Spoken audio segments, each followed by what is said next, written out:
I definitely feel the fear a lot when I'm going into a new environment. Definitely. And it's almost like paralyzing. And that's part of the reason why, like, okay, I'll make some mistakes at first because I'm just too nervous, and I'm weird at first. Like, I don't know what to do. And then my way to get around is just you dive into it all the way. What's going on, Samson Strength Coach Collective listeners? On today's episode, we have Wakeman Chemell, graduate assistant at Dallas Baptist University. Wakeman, thanks so much for coming on, man. I Of appreciate it. course, I'm excited for it. Dude, I'm stoked too. From one blonde guy to another, luscious locks. I love them. Blonde adult males are a rare breed. So this is an exciting episode for me. We're letting it grow out right now, and we're going to decide what to do with it before I go back to DBU. You got to go full mullet. You've got no choice. Yeah, I don't know if that's going to work for me. Yeah. Fair enough. Well, give us a full rundown of your experience in strength and conditioning, what got you interested in it, and then what's brought you to Dallas Baptist. So my time in strength and conditioning is I have the least time as a coach in strength and conditioning overall in terms of my coaching career. So I started out coaching youth soccer, club soccer in Shreveport, Louisiana. And I think they wanted me to come out and just be a body out there to make sure they could rally these kids at a summer camp one time. And I remember my first job, somebody didn't show up. So I had a group of like 38-year-olds. And it was, I don't know what happened or what it was, but I loved it. I thought it was the most fun thing ever. And from there, I got really serious about coaching. I knew I wasn't going to be a professional soccer player. I didn't have the talent. And so I kind of leaned into coaching all the way. And then after about 5 years of coaching soccer, I just wanted to do strength and conditioning. That was what I went to school for growing up, going to the gym with my dad, being around people way more athletic than me. It's like, okay, why? Why is it like that? And why am I so slow? So there was that. And so after being put as academy director for the club I was at, I saw an opportunity to be an intern at D1 Shreveport. So that was my first internship. So I would show up there really early. It was my first time, my first exposure to the 4 a.m. And that was fun. So that was an adjustment. And then after two months of interning there, he said that if you want a job here starting in the summer, you can. And so just certain things happened, and it was like, okay, this is the best option for me. This is what I want to do. And I know I'm a good coach. Can I translate that to what my main passion is? And so I worked there, started working with the rookies because he knew I had experience with younger kids. And it was funny because I've been writing a letter to Meg Stone. There's been a draft in my folders for about 3 months because watching her presentation with Sorinex and watching her talk about her journey it's like a light bulb flickered, and I was like, okay, I want to try collegiate strength and conditioning. No idea how to do that. And then all of a sudden on my Instagram, an internship opportunity with the University of Pittsburgh came up. And I'm like, okay, I've never left Louisiana, much less gone all the way across the country. And then I ended up interviewing for that, did really well in the interview and got that internship, moved out there, had to find a place to live, barely got it on the way there when I signed the lease. And then, and that experience was different. I don't know if you know Coach Brenna McDonald, but she is amazing. Definitely helped me through that internship and taught me so much there. Devin Young, Coach Steph Mock Grubbs, or Coach Mock at the time, was there. And it was just an amazing environment that really solidified, okay, I want to do this collegiate strength conditioning thing. And so from there, I did an internship at Duquesne. Then from there, I got my first graduate assistant position at St. Francis University. And then after a year there, it was like, okay, number one, I want to grow in my faith more as a Christian. And so I saw something on Strength Coach Job Network. Shout out to that, because without that, I wouldn't be doing anything. And interviewed for Dallas Baptist, and now I'm here. So just finished my first year there. Yeah, that's awesome. And I love hearing your experience, especially it's always interesting to me when people start off as sport coaches, then they translate it into strength and conditioning. And we actually had a guest on the show just last week, Andrew Rafferty, and he was talking about how he was a sport coach. And then something about strength and conditioning just kind of pulled at him and just made him interested in actually becoming a strength and conditioning coach. You know, what was that thing for you? I mean, obviously you said you were able to become academy director, you're in a great spot, but ultimately your goal was to be in strength and conditioning. What drew you to the profession? What made you decide after 5 years, okay, this is definitely what I want to do?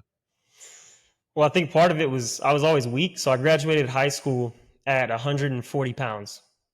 And so that wasn't cool at all.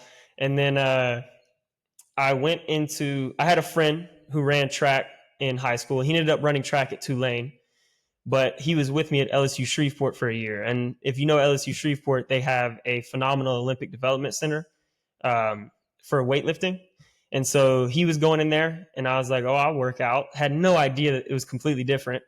And went in there and was like, oh, okay, I really am weak. Like some of these dudes are freaks. Like it was insane. And so I went in there, I was training, and I wasn't really consistent yet just because I was still coaching soccer. So I didn't have time to really go in at the time they were open. I had class, all that stuff. But the times I did go in there, I had a really formative experience of just like, hey, you know, stop doing this, stop doing that. Here's how you actually act in a gym like this. And just something about being around all those people and having Dr. Kyle Pierce as a professor. And yeah, that experience definitely was the start, my real introduction to Olympic weightlifting. Yeah, I mean LSU Shreveport is historic. It's known as a Yeah. really great program. That's where Kendrick Ferris trained out of, right? Yes. Yes. Yep. And they did. Is Yeah. Bill Starr still involved there? Or am I wrong on that I'm one? not sure. I know I know Aaron, Coach Aaron's there. Yep. And he's doing a great job there as well. So I yeah. mean, what an awesome place to walk into, and then understand that there's a lot of history behind it. Like those experiences to me are so cool in strength and conditioning where, like you said, you go in, you don't even know that this is like a world-class program where Olympians have trained out of, and then you're coming in first time and just trying to knock it out yourself. That's I awesome. had no idea. No idea. That's something that I love about pretty much everything that I've done. I've had no idea what it's actually going to be like. Uh, and I just do it. Right. And I figured out along the way. I hit some bumps, but you figure it out. And yeah, I feel lucky to have not known anything about it going in. Yeah, you almost could have been intimidated going in, I imagine. Oh, absolutely. Yeah. Yeah. So I have really bad social anxiety. Really, really bad social anxiety. And one of the ways I get around it is to just dive into stuff. So whether it was funny, I met one of the other interns at Arkansas, and we made eye contact, and that's one of my triggers where I have to go up to you now and say something, or else I'm never going to do it. It's really interesting. And I remember he said that he's like, you just like started marching at me and like came up, hey, what's your name? So it's definitely I definitely feel the fear a lot when I'm going into a new environment. Definitely. And it's almost like paralyzing. And that's part of the reason why, like, okay, I'll make some mistakes at first because I'm just too nervous and I'm weird at first. Like I don't know what to do. And then my way to get around is just you dive into it all the way. Yeah, I've had almost the same experience. Like, I think back to my time at Tennessee when I first started interning there. Like, one of my best friends now, right? He's a groomsman at my wedding. We were texting and talking about how I asked him about how somebody was doing at his job, and he said, she's okay. And I was like, bro, you don't like anybody when you first meet them. And I was like, but then you Yeah. get to know them and you love everybody. And we were joking about how if you've ever seen Step Brothers, like how they were Mhm. at the start, and then by the end end up becoming best friends. Like, and then I think back to the director at the time too. It was one of my main mentors. He was like, I thought you were a really weird dude for like the first month. Like you have to really learn how to, in this career, especially with how much you move, exactly how to interact with people and how to get better at it. Like, have you felt your skills get better? Have you felt that anxiety kind of, go at bay a little bit as you've gone through all these spots? Because I mean, you've gone from, like you said, academy soccer to Pitt to SFU, now DBU. Like, do you feel like your skills have gotten better through that process? Yeah, 1000%. The skills have gotten better. Does the fear or anxiety go away? I would say almost never. Almost certainly never. I think that's just a trait that I'm always going to have. So I always just have to. I just deal with it. Um, but yeah, it's my soft skills have improved dramatically, dramatically. So um, I think that's one of my strengths now, which is interesting. Yeah, that's awesome, right? You So turn a weakness into a strength or a perceived weakness into a strength.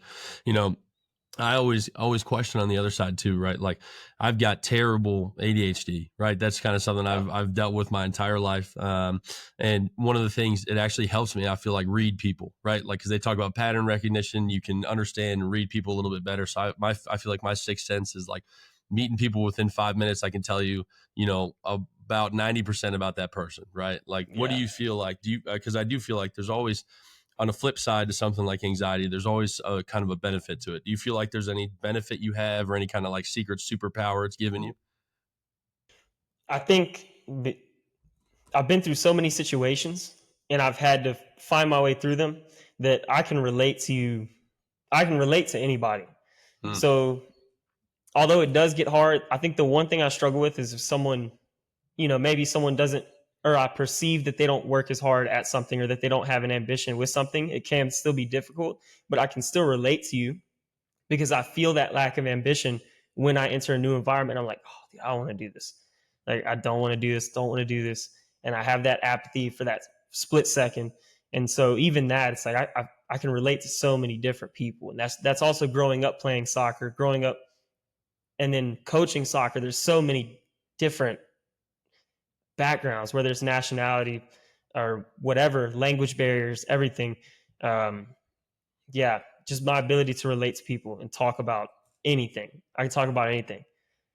that's awesome. And So I feel like it's got to be like you said, a really strong benefit. But then when I think about building relationships with athletes, like that's got to be one of the biggest things because you can see people write athletes off quickly too, right? And that's kind of the negative side of what I do, right? Where I assess people quickly.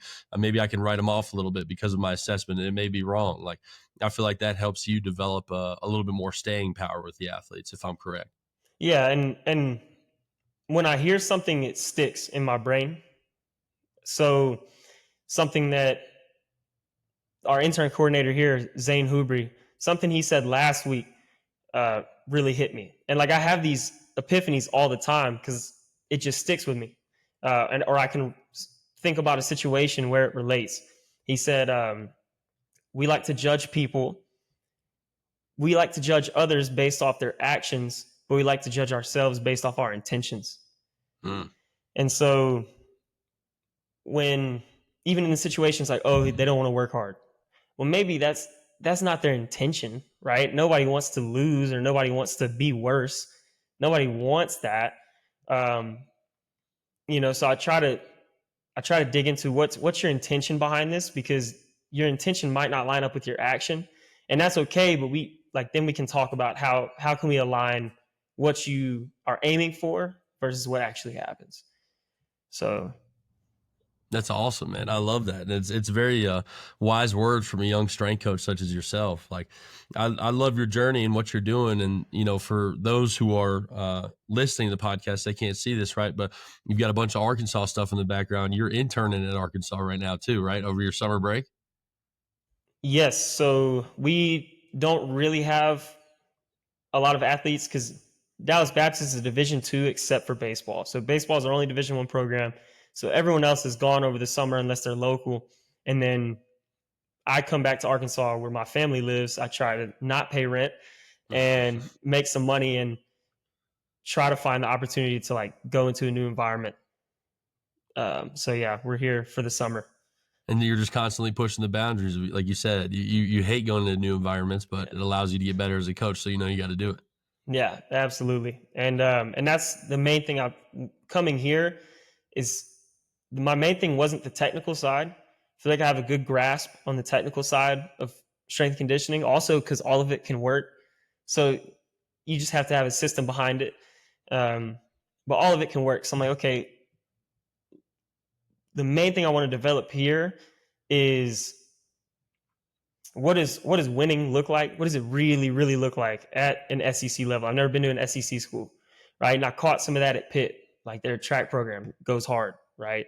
But like, what does that look like for sports I haven't necessarily seen that with?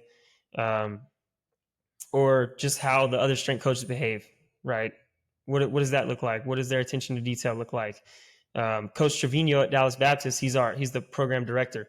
He is huge on attention to detail. He holds himself to a really high standard, and I want to see like how does that look across different levels?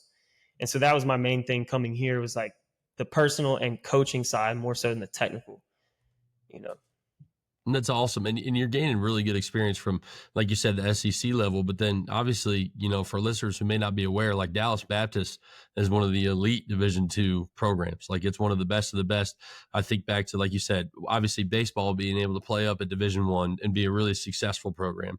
And then you think to, I know men's basketball, because one of our former men's basketball players here played at Dallas Baptist last year. And you guys went to, I think it was the Elite Eight, right? Or maybe even Final Four. I believe it was the Final Four, yeah. And watching that, and then how, because Coach Trevino is the strength coach for them. If you ever have an opportunity to get someone on, like Coach Trevino is the man, and but seeing how he kind of deals with them, how that standard is of those teams, that was great to watch this past year as well. No, it's awesome. And so you're getting this really good experience across all levels. Can you talk to me a little bit about your experience moving to Pitt? Like you said, you've never left Louisiana, and then all of a sudden you're going to almost the exact opposite side of the country, from north to south. How was that experience moving? Getting the apartment sounds crazy. It sounds like it was an intense situation. Yeah. So,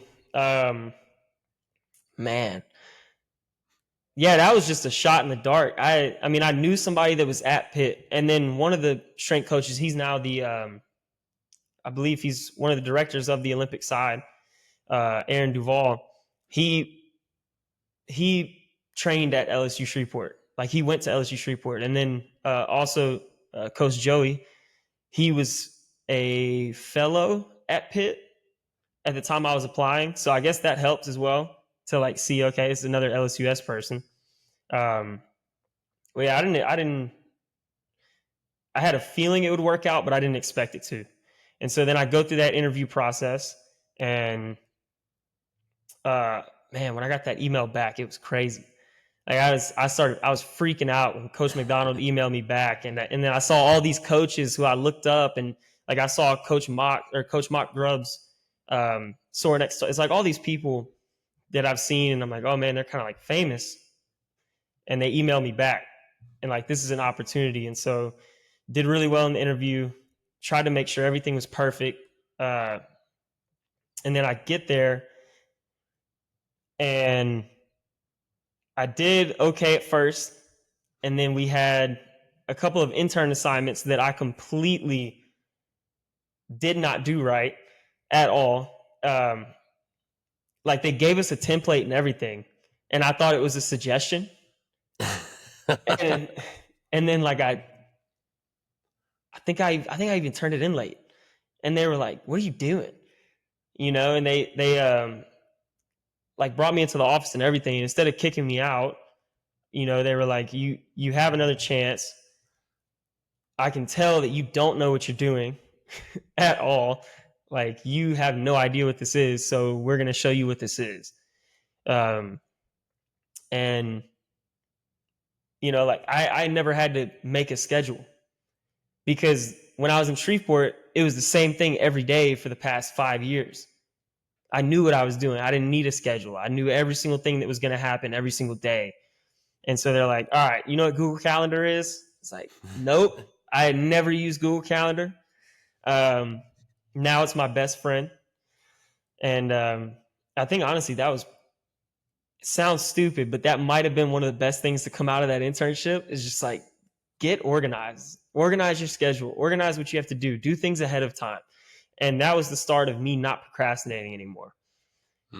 you know, That's not stupid at all, man. Seriously, that's like the best experience you can get out of internships. And I'd go through the exact same thing too. Like I remember showing up late one day because I mean, I told my mentor this, you know, at UPenn, my first internship. I remember laying in bed and I was like, man, I need an extra 10 minutes. Like it's not gonna be that big of a deal if I'm late. And then I just got yelled at like to the moon.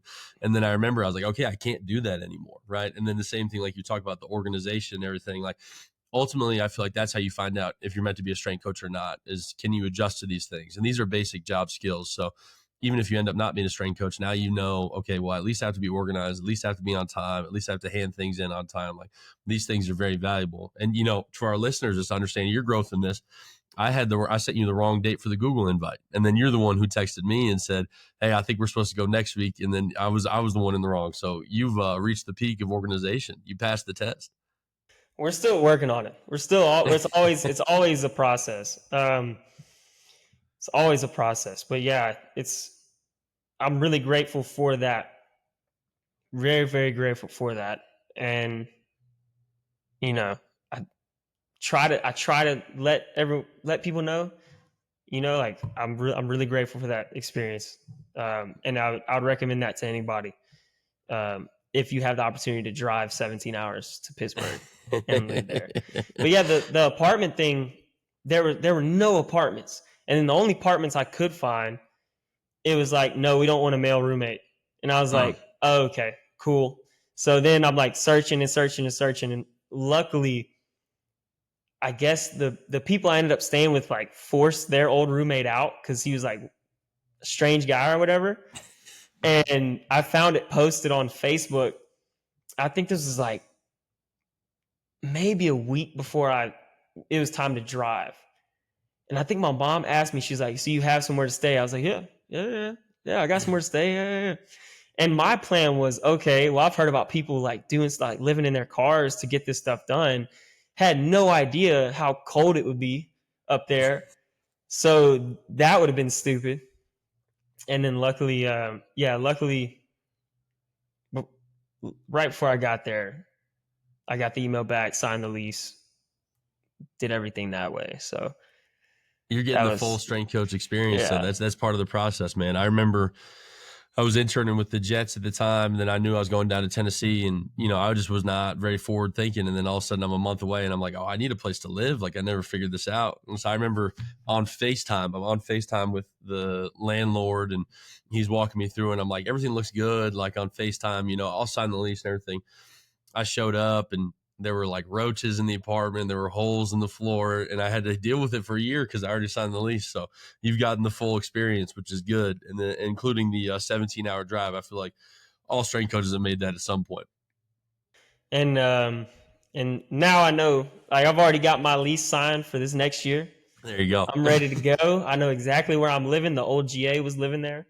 I mean, not old GA. He's still there. He's still with us, right? He's Gage Taylor. Yeah. So I've already got that squared away. Learn from that experience.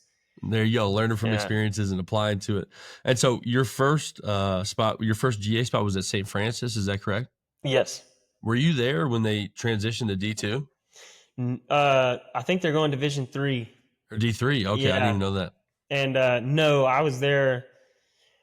That was this past year. That was in the spring. Yeah. Yeah. So that's just a crazy deal. I wasn't sure if you were there for the experience because that's just nuts.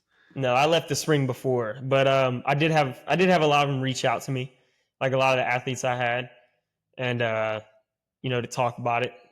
They were a little disappointed, but I don't think it's going into effect for a little bit. I don't think it was an immediate effect.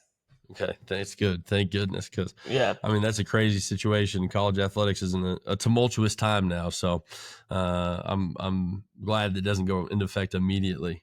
Now you've got a lot of experience going to different places, right? And you've moved around a lot, and I appreciate the I guess intensity for you to be able to go out for new experiences. Like again, pointing to you being in Arkansas while you have the summer off at Dallas Baptist, like that stuff is important. It's how you continue to grow. You know, for strength coaches or young interns who are kind of looking to move up in the ranks or get their first GA spot or first full-time spot, you know, what would your recommendation be to them? What would the advice that you would give to them be?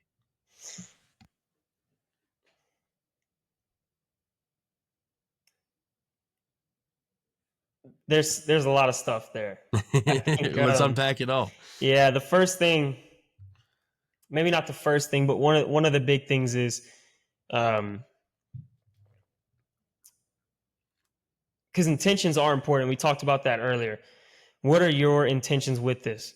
So recently, because of everything, just all the experiences I've had, like I'm having to reset all my goals, but I still struggle with goal setting.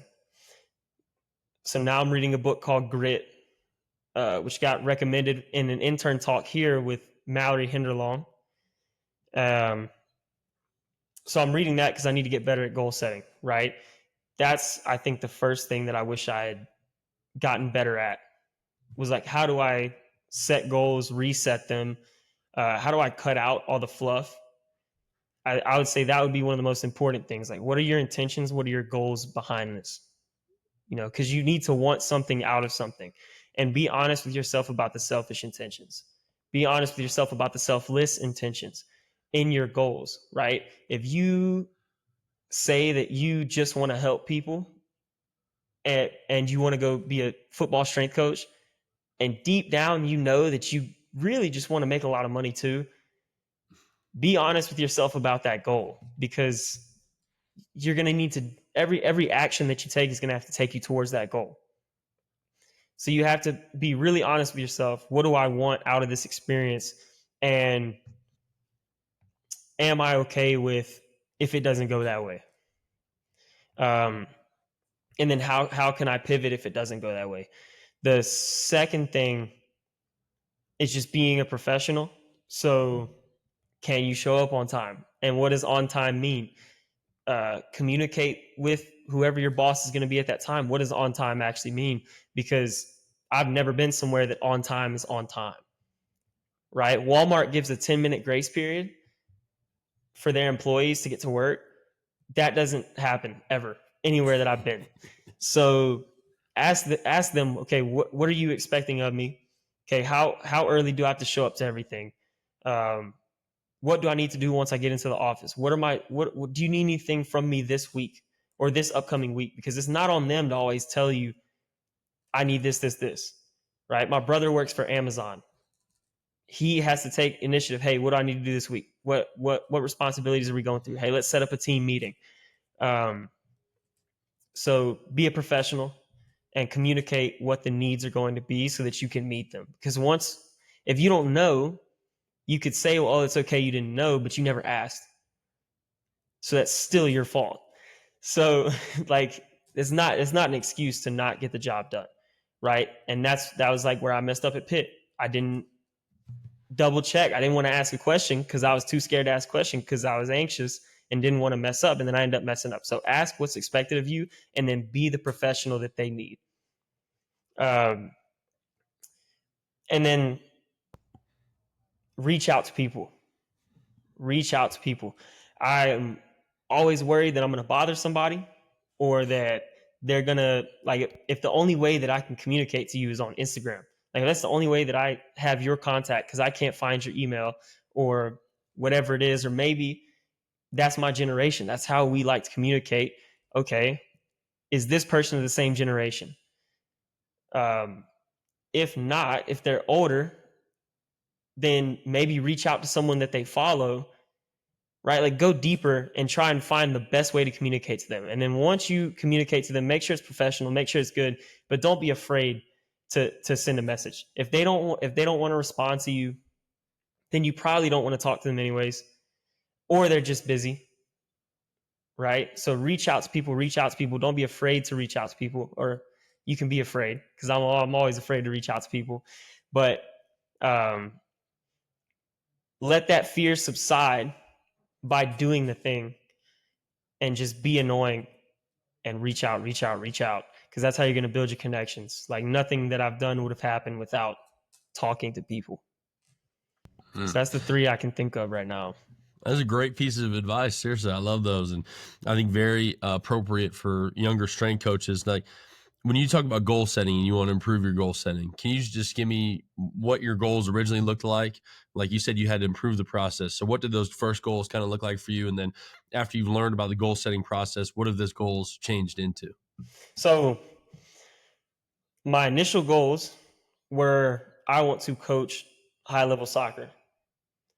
And then that just didn't feel right. Like that was it. That was the only goal I had.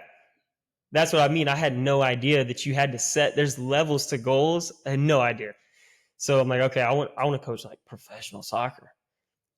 And no idea how to get there because I didn't have a process. Well, then that didn't feel right. It didn't feel like it was where I was supposed to be. So then it's like, okay, my next goal, get a strength conditioning job at D1 Shreveport and get clients and coach the classes. That was it. That was the only goal I had. It was a jumbled up mess. No idea what was going on. Then I see Meg Stone's talk. I see all the other Sore Necks talks. Next goal, go get an internship in coaching or go coach in college for strength and conditioning. Had no idea what that was. So I had to do my research. And then it changed to, okay, now let's get an internship because I know I'm going to have to get an internship first. Got the internship, and it's been like one big goal at a time that's abstract and can't really point me in any direction. So now from the book, for example, the book says start with 25 career goals, write them all out, and circle the 5 that don't lead anywhere. So if your goal leads to something else, then it's a lower level goal. Once you reach the top goal, it's like, why do you want to do this? Just because, like, that's what I want. That's your top level goal. So then I thought, after the St. Francis experience, my goal is to work with track and field because I love that experience so much. And then now, while I'm reading this book, okay, I've identified what I enjoyed about that experience. It wasn't that it was track and field. It was the experience that I had while I was working with them. So being heavily involved with a team, whatever team I'm working with, being heavily involved with the team that I'm working with, that was something I enjoyed. Being able to talk to the coach openly about ideas and being able to try new things once I've gained their trust and respect. Being given different points of views, like feeling like my points were actually taken to heart, and then something else being given back to me, not just like, oh yeah, that sounds good, so actual feedback and learning. So I guess learning environment, heavy involvement, and just being a part of that group. So now I'm in the process of writing out those 25 things, right? And that's been a little hard because I think very abstractly. And so now it's like, okay, I know my lower level daily goals. So that's being a professional. Okay, show up on time every day. Make sure that I have my programming done early. All that stuff is like my lower level goals. And I'm about to move up to the mid-level goals, right? And so I just have to find out which ones do I want to circle that are my 5 that I can't live without, that are the top level goals or mid-level to top level goals. And then figure out what's the path to go from there. And I'm lucky enough to where, like, once I have that, my goal is to have that finished by the end of this week so that I can then take that and say, okay, how do I do this? Like, what's the roadmap look like? So we're still in the process of now doing it because it's something I've never done. So it's taking a while. It's very hard to try and do this and set everything. And okay, well, that goal is stupid. The cutting goals out is the hard part. Cutting stuff out is the hard part because I want to do everything all at once because I also have diagnosed ADHD and I'm all over the place sometimes. And so it's like, okay, I have to be okay with letting some of this stuff go because it's not going to serve me. And then hopefully by the end of this week, I can take that to Coach Hoovery or Coach Whitney and say, okay, how do I achieve these things? So that's where we're at right now. It's still a struggle, but because it's a new skill, but that's okay. Like we always tell our athletes, you have to be okay not being good at something. And so why wouldn't we listen to that themselves? Or listen to that ourselves? Why wouldn't we listen to that ourselves? So this is very hard for me because I'm not good at it because I've never done it, but I'm going to see it through to the end and and figure out where I need to go from there. Yeah, I can identify with that a lot. Trying to set a million goals at one time because you're just in this process of kind of continually trying to improve, and then figuring out, okay, what are the things I actually need to focus on? What are the things that are going to actually help me get to the larger goals or the upper level goals that you're talking about? So this all comes from the book Grit. Is that what you said? Yes, it's Grit by Angela Duckworth. And if you can't read for a very long time, it's not that far into the book. Like it's pretty much in the beginning. So it's not hard to find. Yeah. Awesome. All right. Well, I think our listeners should definitely check that out. One other piece of advice that you touched on that I thought was really good was the being a professional. Obviously, like we talked about, those skills are really important when you first start out for any job. Like you said, being on time, handing things in on time, like those things matter a lot. But one thing you said that really stuck out to me was talking about initiative. And, it's interesting. And now is being on the other side of having, at least 20 interns throughout my career, like, Yeah. I think about who were the best interns, and it were the ones who, like you said, took initiative, because I don't really truly remember the ones who were, I remember everybody, obviously, right? But when I think about my best interns or the ones who did the best with me, the ones that come to mind are the ones who took initiative on everything. And like you said, asked what needed to be done that week, asked what are some things that they could do that aren't assignments that I've given them. And then, like you said, ask at the end of each day as well, too. Okay, is there anything else I can do?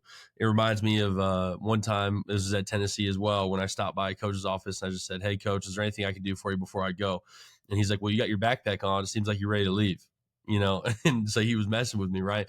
And I was like, I get it, So I understood that, like, basically sometimes there's a superficial question where it's just like, okay, I'm checking the box of saying, is there anything I can do before I go? But like, if I'm showing up with a backpack on, looking like I'm about to leave right now, like, they're not going to, if I'm a full-time coach looking at somebody who's ready to go, I'm not going to say, oh, can you do this for me real quick? Right. But those small touch points are how you enhance your internship experience. And so I really like what you said there too. And it, leads me to think about full-time strength and conditioning as well. I think that's a really key piece about it. And as you go throughout your career, you'll see too, like, you'll set up a system of things that you do that work really well. And then a lot of times you'll kind of repeat that system year after year, and you'll make some small tweaks and changes. But like, ultimately, I think initiative is something that gets lost a lot with older strength coaches as well too. And once you have set systems, like, is there a desire to really improve it every single time? Is there a desire to chase after things that you want to improve at, or whatever the field may be changing with? I think back to Darby Rich at Texas Tech. Like, he told me when he was hiring a GA or an assistant for his spot at Texas Tech, he's like, I want somebody who knows everything that I don't, like from a technology standpoint. So that way they can teach me and I can grow and get better. Like, those are the strength coaches to me who continually improve. So I really appreciate you touching on the initiative piece, because it's not only good advice for interns, it's really good advice for full-time and older strength coaches to hear as well. Yeah. And to be completely transparent, like there's like at Dallas Baptist this past year, I did an inventory of like, okay, what do I need to do better going into this next year? And there was a lot of stuff. And like a lot of the stuff was very small. Like this next year, I want to dress, I want to be more professional than I am. So how am I going to dress? Right. So they said, what do you want in your clothing order? And I was like, can I just get polos and slacks? I was like, can I just get that? Like, that's going to seem silly, but from people in different avenues, I've heard like, you want to dress for the position that you want to be in. And one of the upper level goals that I've found is that I would like to be a director of a department. I'm getting my MBA, so I'm learning the financial and project management side, which has been huge. And okay, well, that's one of my goals now. So you want to dress for the position you want to be in, not for the position you're in. So there's that. But then there's also creating systems. So for something I'm doing with my track and field group this year, it's like, okay, why sometimes was the training not to where I wanted it to be? Well, it's not their fault because I'm the coach. So I can't I can't blame them for the times that it wasn't what I wanted it to be. And so now it's like, okay, I've been spending the past 2 months creating standards from what I've seen from other track and field athletes in different position or different event groups. what does it mean when you reach that standard? Can we get red, white, and blue because that's our school colors, and then you're a patriot once you hit the top standard, and like how can I then drive those things where my session's fun enough to actually keep them engaged? Maybe not enough. So what can I add in there that's going to drive intent and get what we need to get, but actually be fun? Let them be the athletes that they are. And that's kind of been the same thing. I've taken that and boiled that down to every team that I'm working with this year. It's like, okay, how can I improve? Not how can I improve their drive, but how can I provide a better environment for their drive to flourish? Because I know they don't want to be worse. They want to be better.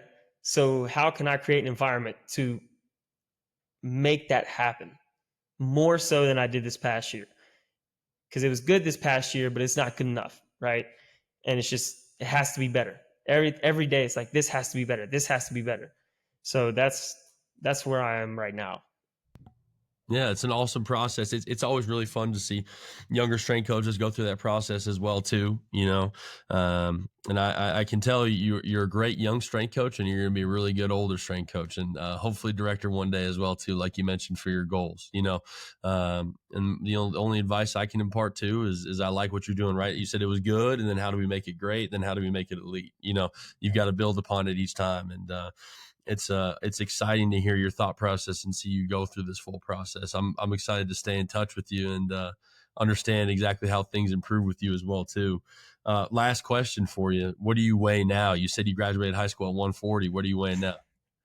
I'm 212. 212. Well, there you go. Yeah. Look at that. That's almost 80 pounds there, brother. That's a big jump. Well, I got up to 236.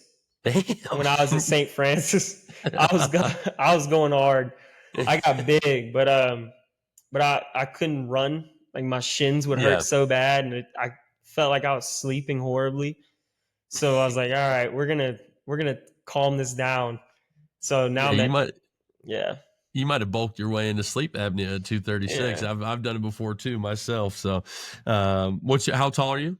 I'm I'm almost 6'1", but I can't claim it.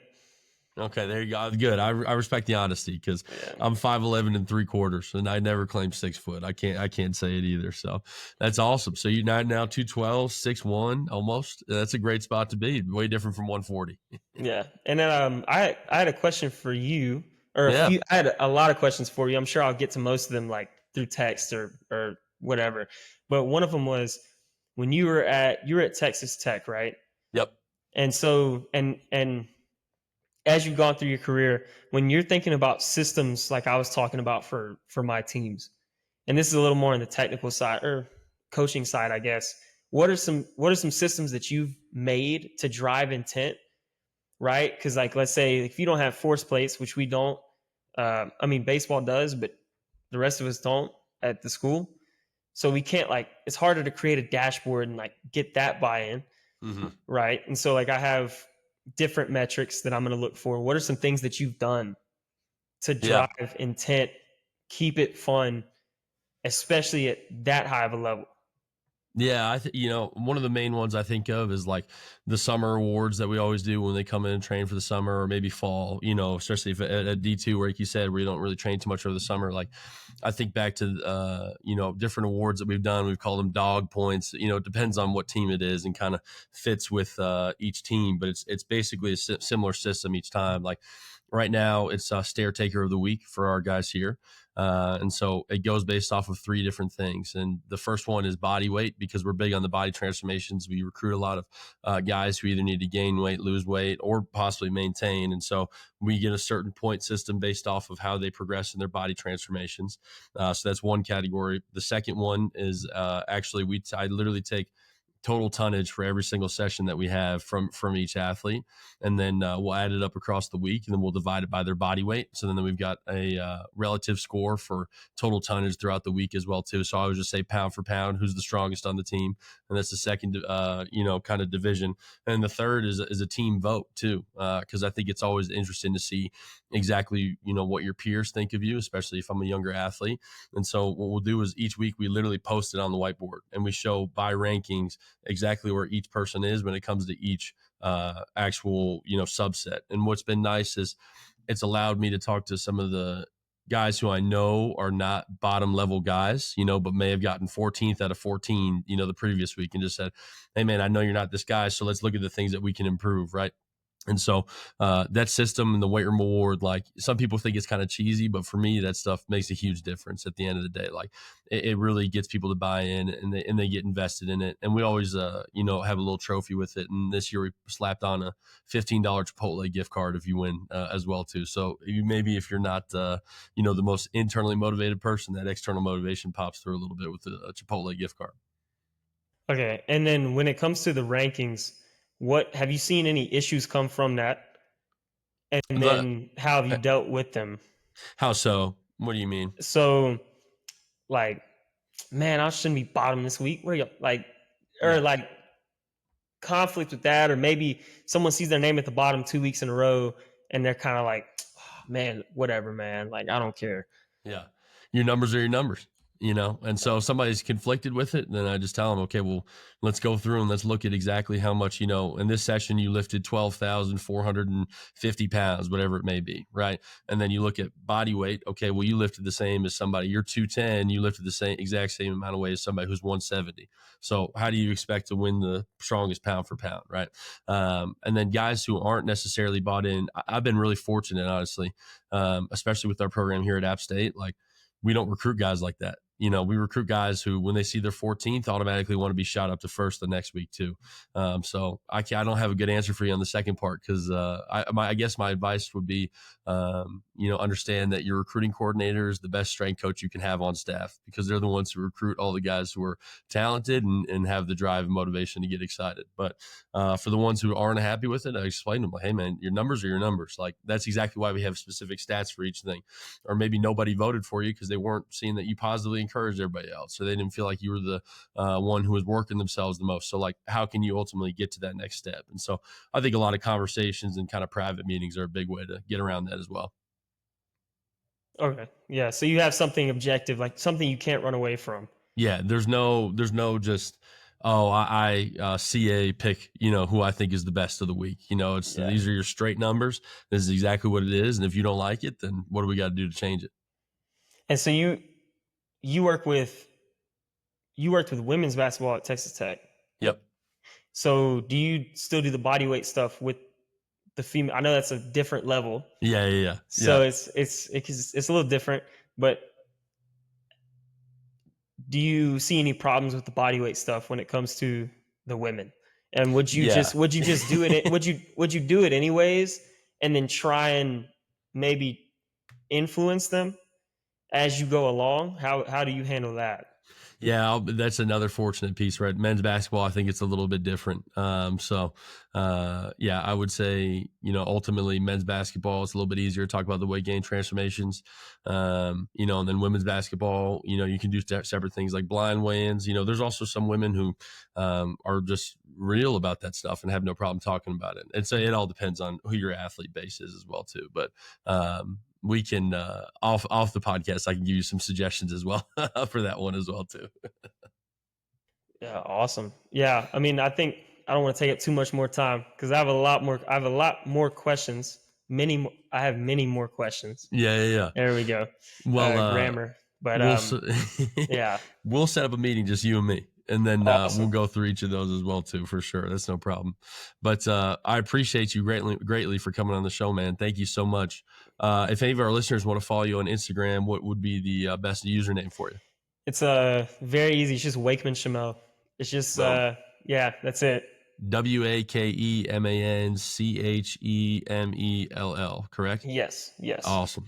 All right, brother. Well, Yeah, thank you so much for coming on, man. I appreciate you. awesome. Thank you so much.